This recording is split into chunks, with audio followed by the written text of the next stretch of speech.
everyone. This is the David Goodman Reality and Truth Show. My name is Vanita Lambert. I want to thank you guys for tuning in today. I have two very special guests with me today. We have Reverend Daniel Aaron Cohen, right here to my right in the middle. And then we have Reverend John Fritz Carrier. And they're going to be telling us a little bit about what they do in the Overcomer Hours and so on. But before I get into my show with them, I just want to mention to everybody out there, because we're in a COVID era, I always have to mention something because it's such a big part of our lives. Everything we do, we need to know, are we vaccinated? I ask everybody, are you vaccinated? Do you need to have on a mask to go into the gym? How it's affecting us right now. And what I am seeing is that I want everyone to do what they can to crush this virus. Whether it's take a vaccine, wear a mask, because what's happening now is that when the virus first started, it affected all of the boomers, all of the older people. And so now we're all vaccinated. I'm a boomer, so I'm vaccinated. But now what's happening, it's affecting the children.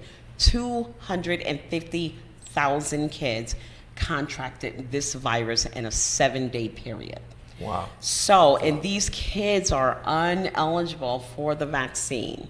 So, of course, it is your choice to do what you choose to do.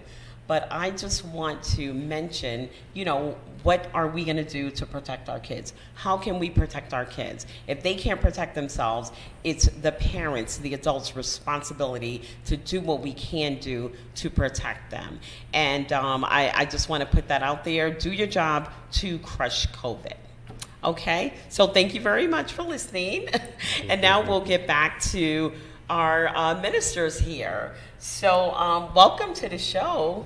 Thank you so much for coming on. Thank you for having us. You are very welcome. And I'm going to start with you, Mr. John. John. Oh, that's fine. I wasn't born with that name. Oh, no. Well, I wasn't born with the name Lambert, but that is my name. And I like to respect the cloth, respect the title. You're doing the work of God, and we really appreciate that. Thank you. Okay. So how did you guys, why don't you just tell us a little bit about your background and how you guys all got started in, what is it called? The Overcomers? The Overcomer Hour. The Overcomer Hour. Tell us about what that is. Oh, since you asked a question about my background, so I would like to say, that I am currently the interim pastor at the First Baptist Church of Norwich here in Connecticut. A great church. I'm very excited to be associated with such a great church that has been around for more than 200 years. Wow. In that community. I came to see myself as a bicultural person because I've worked, studied, and of course I spent significant amount of time in 2 different countries, this country and Haiti in the Caribbean. So because of that, I came to see myself as a bicultural person. You may have heard the expression, the word in-betweenness. It means that you feel like you're in between 2 countries or in between 2 things. So I have that type of in-betweenness in my background, in the sense that when I'm here, when people hear my beautiful Caribbean accent, they ask me, where are you from? But when I go to the Caribbean, the people see me as an American. So you feel like you're in between, on the margins of both places. But one thing that's good about it is it allows me to understand cultures and subcultures very well. So it makes it easier for me to speak about different people because I do understand cultures very well and subcultures very well.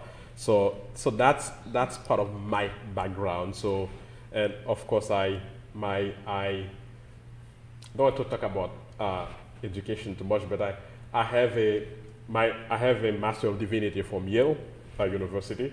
I also have an MBA from Southern Illinois University and an MA from Trinity Evangelical Divinity School. Education is important, but I believe that though we're more educated today, but we seem to have less wisdom. So wisdom for me is more important than education. And I used to be a banker. I used to work for the largest bank in this country at some point in my life. Who's I the don't want largest to bank? name that. Oh, okay. But yeah, We have a I'm disclaimer. There's nothing they can do. I'm gonna say it was J.P. Morgan Chase. Oh, okay.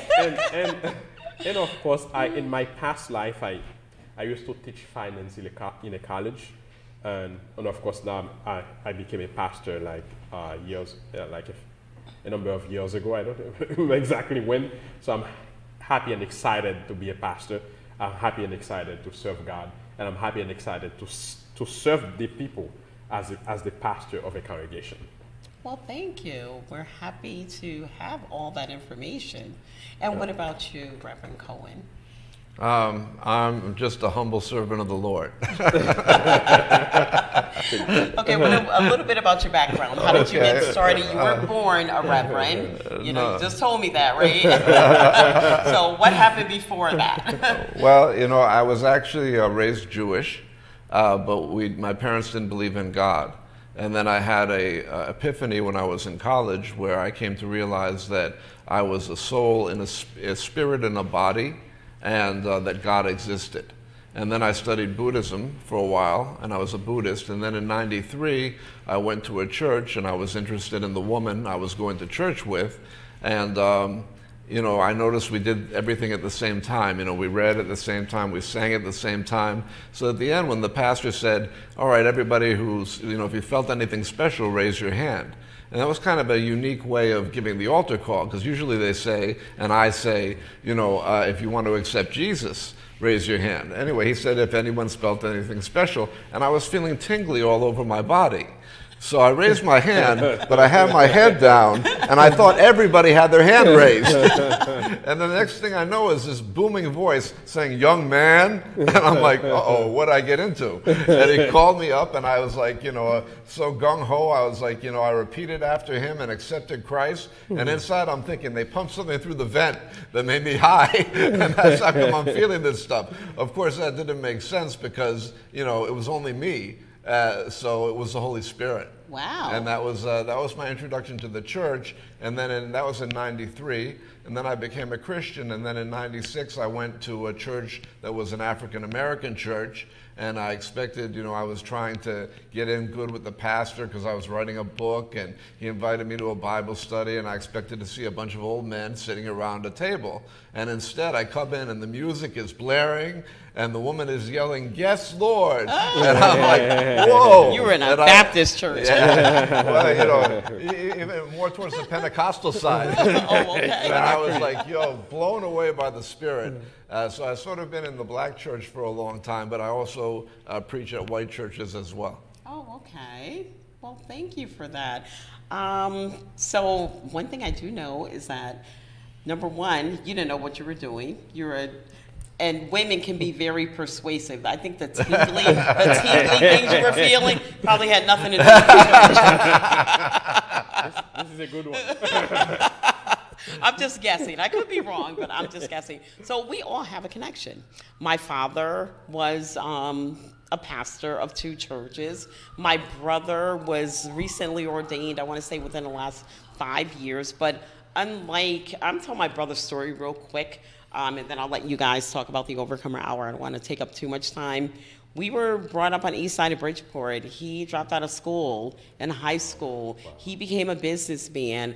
I forged his birth certificate at the time so he could get a job and help my mom, which was a single mom with 7 kids. The education we did not have. He became a successful businessman, owner-operator of the 18-wheeler. And then one day, he was telling me this story that, they know a lot of truckers forged their birth certificates to get jobs back in the day or whatever. They have the opportunity to come clean. And so he, straightened out his license, his birth certificate and everything. He's really my younger brother, but I forged it to be my older brother. He became ordained he's a minister of a church in Florida, right near Jacksonville.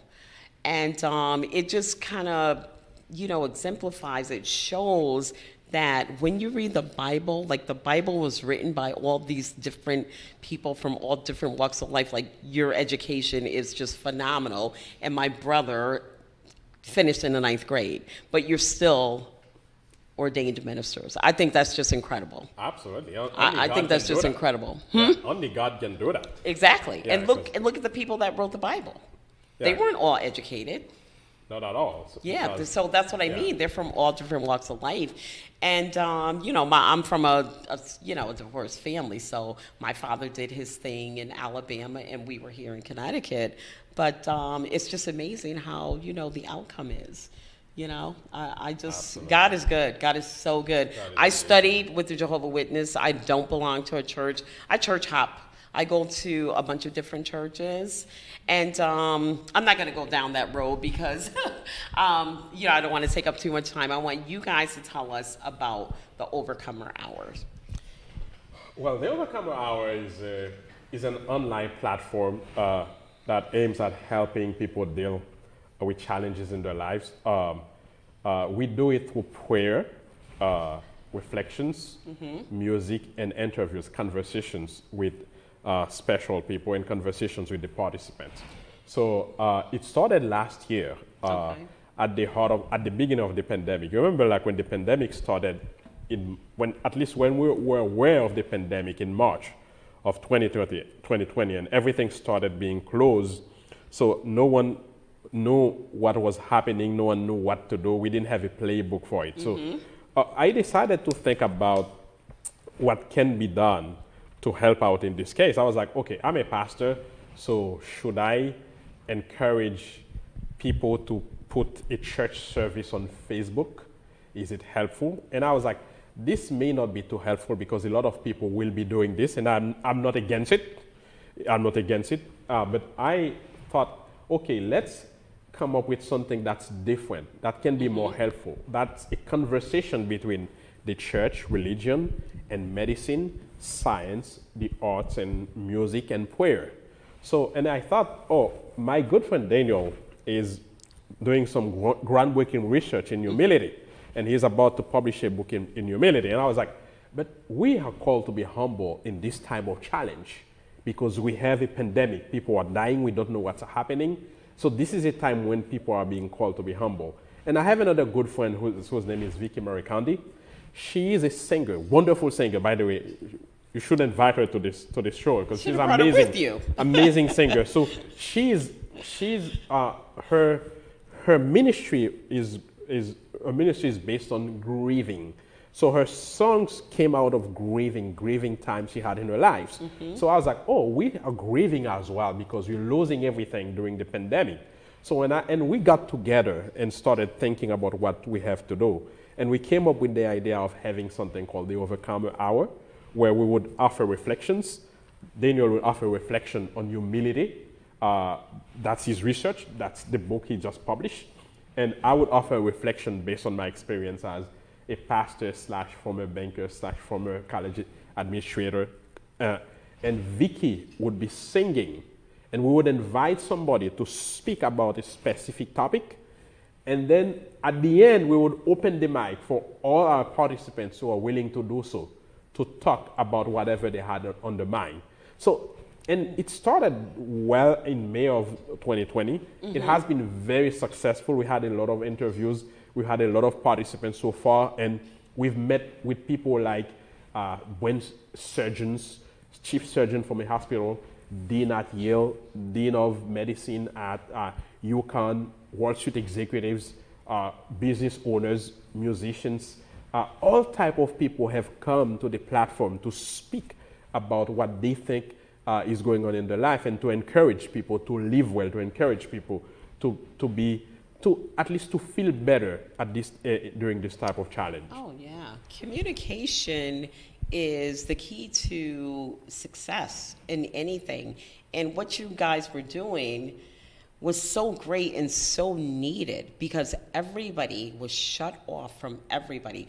I work in the senior market, and I cannot begin to tell you how many people experienced anxiety from being alone and just shut off from the world. And so what I used to do is call my clients and just talk to them to see how they're doing. And a lot of them had COVID. I lost a lot of them, and people were going through mental challenges. What you were doing was providing you were doing what you normally do in person, you were just doing it virtually. And that's what was needed. Just like if somebody needed insurance, we would sign them up virtually because you could not contact. The only contact I think people had with the outside world was if you had to go to the hospital, grocery stores maybe. Yes. I mean, at at that some point they Yeah. shut down. And then if you look at a lot of seniors, they live in, let's take senior housing, for example. There's one person normally in a 3-room apartment. So you have your bedroom, your living room, your kitchen, and then you're in a building where you're not allowed to go to the community room and sit and talk with Susie or whomever. So what you guys provided was just, alleviating some of the pain that everybody was feeling from loneliness. Have either of you experienced COVID? Did you have the dreadful virus by any chance? No, by the I grace did. of God. I had COVID. Wow. Okay. I had it, and I'll never forget. It was April. It was tax day, April 15th. I'm like, I should be doing my taxes now, and I had Wow. COVID-19. And actually, the virus. I've had colds way worse than the virus. The virus itself was not bad to me. It was the loneliness. I couldn't. Wow. Talk to my husband, or I could talk to him on the phone, but there was no human contact. I couldn't touch him. They set up a little tray outside my bedroom, and like they would put my food on it and go into another room, shut the door, and call me. It's the loneliness. So what you did, you have no idea how big that is, and I'm sure it was successful. So if someone wanted to, when is your show on? What times So our is it show, available, and how do you get on it? I wanted to mention also that our show is something that we often talk about COVID and the latest research. So we get scientists on and epidemiologists, and they'll talk about it because the sad thing is a lot of people are not educated, or they get miseducated. And at my church, some people thought that the idea of getting a shot was going to somehow give you the mark of the beast, which of course is not biblical, because the mark of the beast is on your right hand or your forehead, and it's supposed to allow you to buy things. So this has nothing to do with it. So you have to keep encouraging people that way. And the show is at 6 p.m. on Sundays. Goes from 6 to 7. Saturday. I'm sorry, Saturdays. Yeah, we don't want you tuning in on Sunday. Okay, so The show is from 6 to 7 on Saturdays.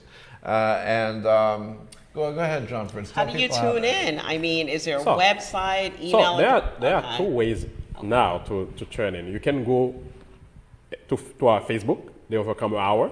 We have a Facebook site that is Okay. called The Overcomer Hour. And it's called the Overcomer Hour on Exact, Facebook. on Facebook. You Okay. just have to go to Facebook, go to the search bar, Sure. and type The Overcomer Hour. Okay, And so then the that's- show will be live. But the best way for us Mm-hmm. is to come to our Zoom meeting. And the reason why we like people to come to our Zoom meeting, is because it allows you to ask questions. If you want to ask a question, you can ask a question. If you want to make a comment about the meeting, you can make a comment if you're on Zoom. If you're on Facebook, the only thing you can do is, watch the show, watch the program. Maybe you can type a few comments, but you can Okay. actually speak if you're on on Zoom. Zoom. But on Zoom, if you want to participate, so you have my email right below my image here. My email is my last name, Guerrier, and the initials of my first name, jf@gmail.com. Send me an email and I'll send you a link, because as you know, with Zoom, you have to have a link. Yes. Oh, by the way, we also have a link on Facebook. You don't even have to email me. I just remember that.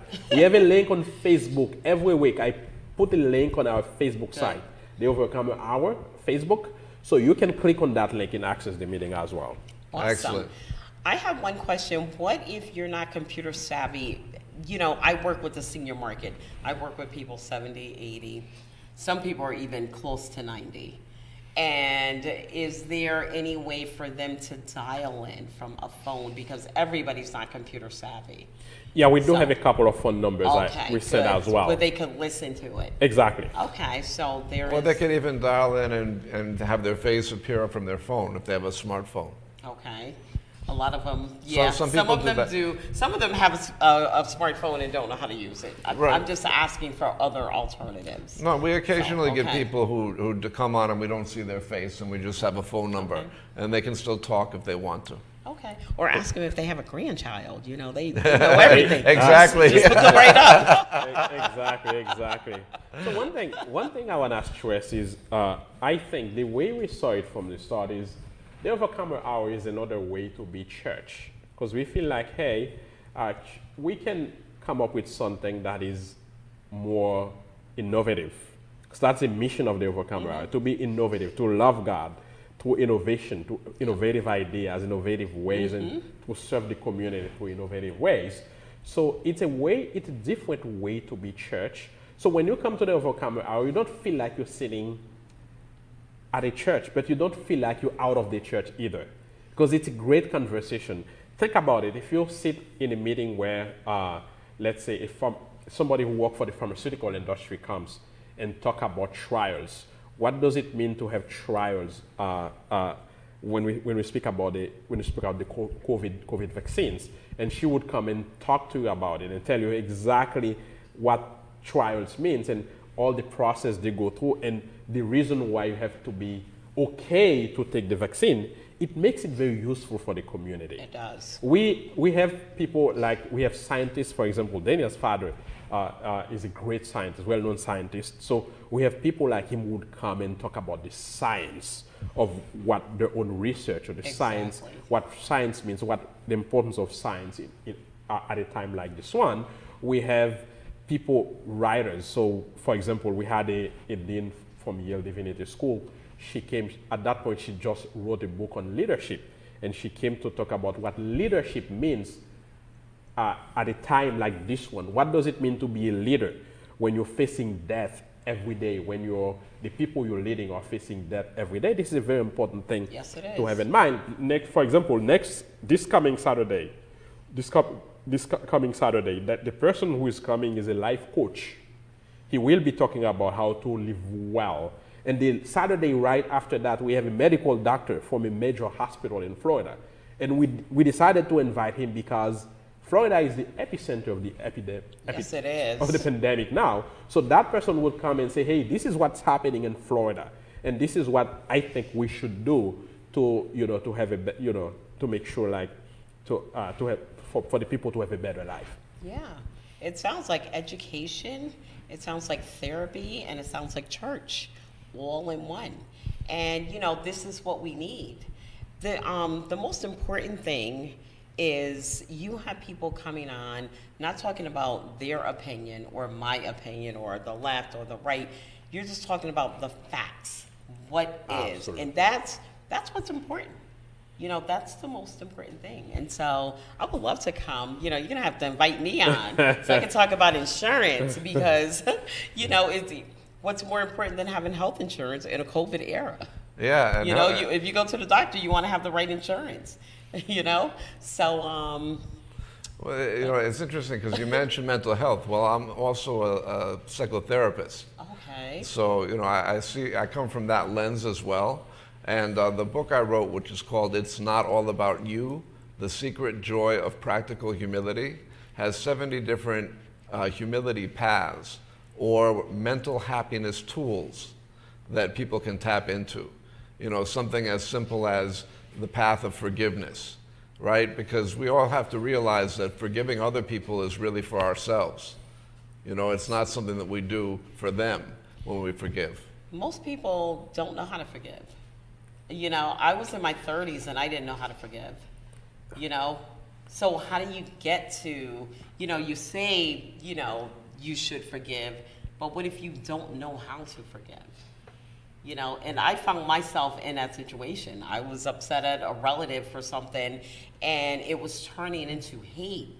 And it lasted a couple of years, like almost 2 years. And I gave someone a ride to work and, he happened to be in a church and I just happened to spill my guts and he gave me these verses to read, I think in Luke and Hebrew, if you don't forgive man, God won't forgive you, and, things like that. That's when I learned how to forgive before that, and I'm in my 30s, I had a son already, I didn't even begin to know how to forgive. What is forgiveness? I mean, I knew what it meant, but I personally didn't know how to do it, and I was being swallowed up by hate. I was thinking about this at night, I wasn't sleeping good, and he told me to read this over and over, and I read it every day, all day, over and over, every time I thought about, the hateful thoughts I had. And finally, after a long time, I was able to forgive, and at that moment, I felt like light as a feather, like I could fly, and that's when I knew what forgiveness was. But just to say you have to forgive, most people think that is just saying I'm sorry, but it's a lot deeper than that. So, it's good that you have this, and to be able to explain to people, how do you even start to forgive? Something as simple as that. You know what I mean? Some of it comes from not judging and just realizing all the reasons why we can't judge.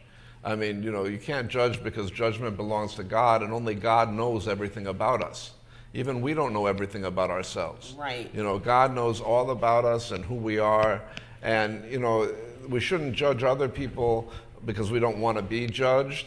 And also, I have this idea that, sometimes we, since we don't really know the person, we don't know their spiritual level. But let's say we did. Let's say we were right. You look at somebody and say, they're a 4, and I'm a 7, right? Okay. But the second you do that, then you're becoming less humble, right? Because you're putting yourself above them. Mm-hmm. So you drop down to a 6, right? But the thing is this, they may be overachieving for being a 4. Maybe they're supposed to be a 2, but they're a 4, given their experiences. And you could be a 7, but you could be underachieving because you're supposed to be a 9, given your experiences. So that's another reason not to judge. And when you talk about forgiveness, the Lord's Prayer, everybody knows the Our Father prayer, of course, right? And part of the Our Father prayer is forgive us our trespasses as we forgive those who trespass against us.